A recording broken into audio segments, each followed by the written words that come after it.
अगर संरचना, आधारभूत संरचना अगर नहीं मिलेगा खिलाड़ियों को, तो वो उनकी प्रतिभा कहीं ना कहीं दब के रह जाएगी। बिहार सरकार इस पूरे मामले में विफल है, कहीं कोई सेंटर नहीं खोल पा रही है। नमस्कार, आप देख रहे हैं एक 24 और मैं हूं संजीव सिंह आपके साथ।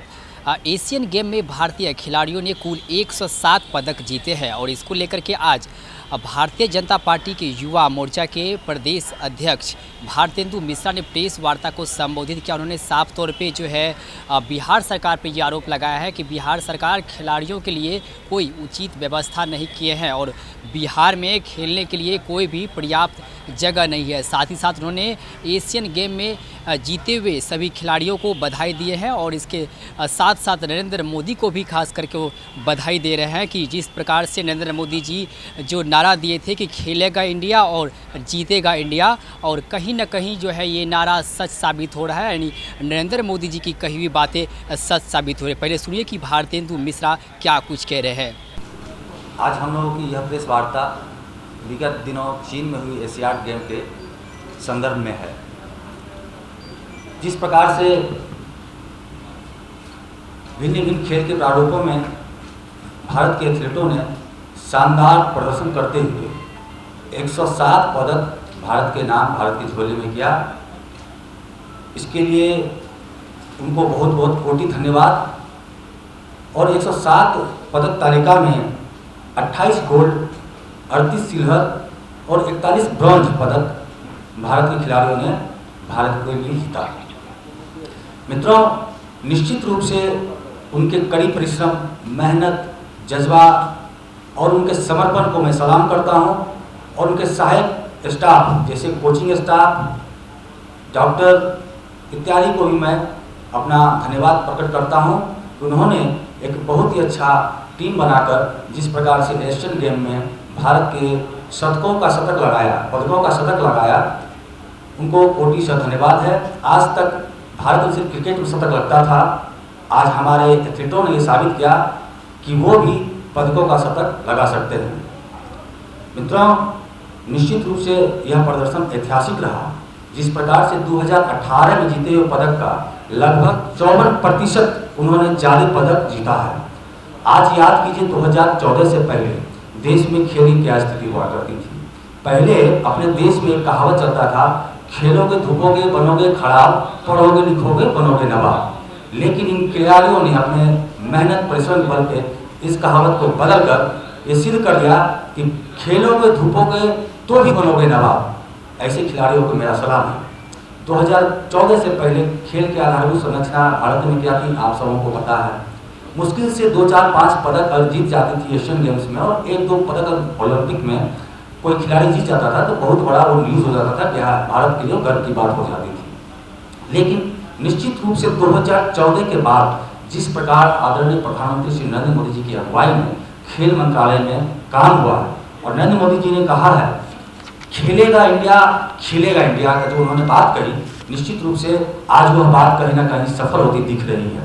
जिस प्रकार से उन्होंने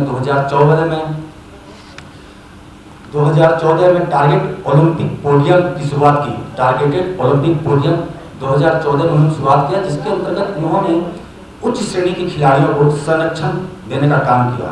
इसमें उन्होंने विशिष्ट श्रेणी के खिलाड़ियों को 50,000 रुपया मासिक भत्ता और डेवलपमेंट एथलीट के खिलाड़ियों को लगभग 25,000 रुपया का मासिक भत्ता उन्होंने देने का काम किया।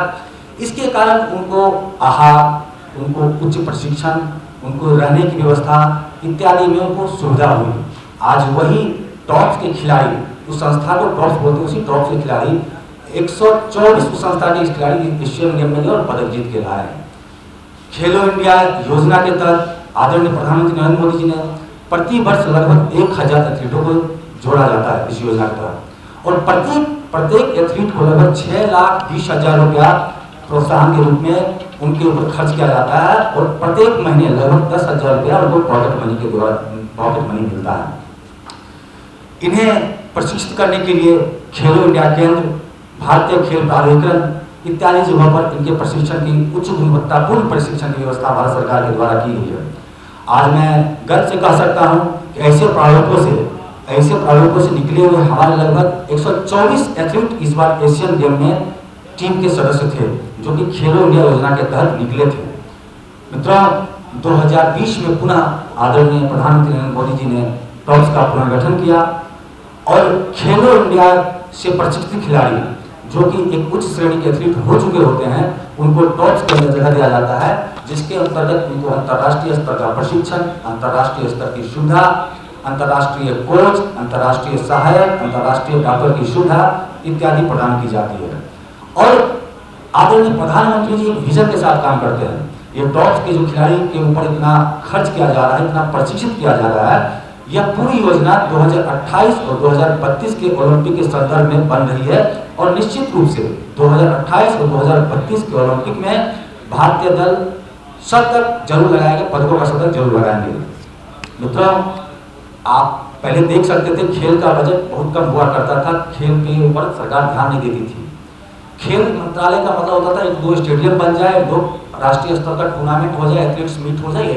लेकिन जिस प्रकार से मोदी जी ने एक पूरी सिस्टम को खेल मंत्रालय के अंदर खड़ा किया है, आज यह खेल मंत्रालय का बजट पिछले बजट से 3 गुना ज्यादा हो चुका है।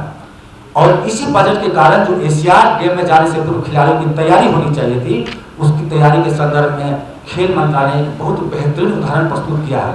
उन्होंने एथलीटों को लगभग 275 विदेश यात्रा करवाया खेल मंत्रालय ने, जिसके अंतर्गत वो विभिन्न देश में जाकर उच्च श्रेणी का गुणवत्तापूर्ण प्रशिक्षण ले पाए।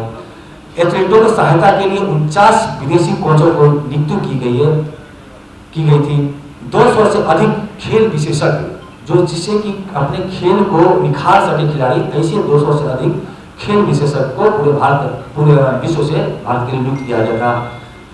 एशियाड गेम की तैयारी हेतु 75 विशिष्ट शिविर का खेल शिविर का आयोजन खेल मंत्रालय ने किया था और 200 दिन का लगभग प्रशिक्षण शिविर खेल मंत्रालय ने लगाया था। तो जिस प्रकार से खेल मंत्रालय ने पूर्ण व्यवस्था और पूर्ण तैयारी के साथ अपने एथलीट को चीन भेजा और उन एथलीटों ने भी हमें निराश नहीं किया, 107 पदक भारत की झोली में देने का काम किया। पुनः एक बार उन सभी एथलीटों को मेरा धन्यवाद है। मित्रों, कहीं ना कहीं मैं एक बात और जिक्र करना चाहूँगा, खिलाड़ी का मनोबल ही कहीं ना कहीं अंतिम क्षण में उस कंपटीशन में उसका साथ देता है। और आप देखते होंगे कि जिस प्रकार से किसी बड़े टूर्नामेंट में, किसी एशियाड, ओलंपिक या किसी गेम्स में खिलाड़ियों का दल जब रवाना होता है, आदरणीय प्रधानमंत्री नरेंद्र मोदी जी उनसे मिलते हैं, उनके मनोबल को बढ़ाते हैं और खिलाड़ी के कदम से कदम पर वो साथ रहते हैं, उनके प्रोत्साहन बढ़ाने में कोई कमी नहीं रखते हैं। वहीं दूसरी ओर जब पदक जीत के आए अथवा पदक ना भी जीते और वो कॉम्पिटिटिव होकर अगर इंडिया वापस आते हैं तो उनसे ही पुनः आदरणीय प्रधानमंत्री नरेंद्र मोदी जी मिलने का काम करते हैं।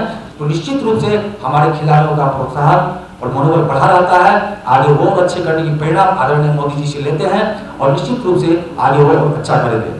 मित्रों, एक तरफ जहां भारत सरकार इतना बड़ी व्यवस्था खेल मंत्रालय के अंतर्गत बना रही है ताकि 2028 और 32 के ओलंपिक में भारत पदकों का शतक लगा सके, वहीं मैं कहना चाहूँगा बड़े दुख की बात है कि बिहार सरकार खेल मंत्रालय ने कोई एक ऐसी योजना नहीं किया है जिससे यहाँ के युवाओं को खेल से जुड़ा हो और वो आगे बढ़ सके। रोजगार तो दूर की बात है, रोजगार तो वो 10 लाख कलम से एक पहली कलम से दे रहे थे, तो निश्चित वो तो दे नहीं पाए। और खेल में भी जो यहाँ के युवाओं को प्रोत्साहन मिलना चाहिए था, वो नहीं हो पा रहा है। स्टेडियम का क्या हाल है पटना का देख ही रहे हैं। आज 5-7 साल से बिहार राजगीर के स्टेडियम बन रहा है, किसी भी जिला में आप जाकर देख सकते हैं स्टेडियम में क्या दुर्गति है। गाय भैंस वहाँ चारा चढ़ते हैं, बकरियाँ वहाँ ले जाकर रहती हैं, खेलने की कोई व्यवस्था नहीं है।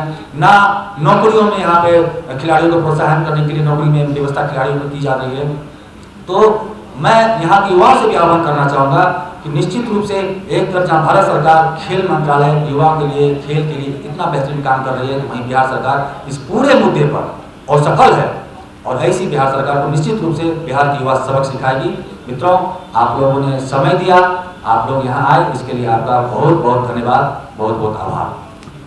तो आपने सुना कि भारतेंदु मिश्रा जो कि भारतीय जनता पार्टी युवा मोर्चा के प्रदेश अध्यक्ष है, वो साफ तौर पे नरेंद्र मोदी जी की तारीफ करते नज़र आ रहे हैं कि नरेंद्र मोदी जी के नेतृत्व में भारतीय खिलाड़ी जो है शतक लगा रहे हैं। पहले ये शतक सिर्फ क्रिकेट में लगता था, लेकिन अब ये एशियन गेम में भी लगने लगा है। सहयोगी पिंडू के साथ संजीव सिंह, इक्नो 24 पटना।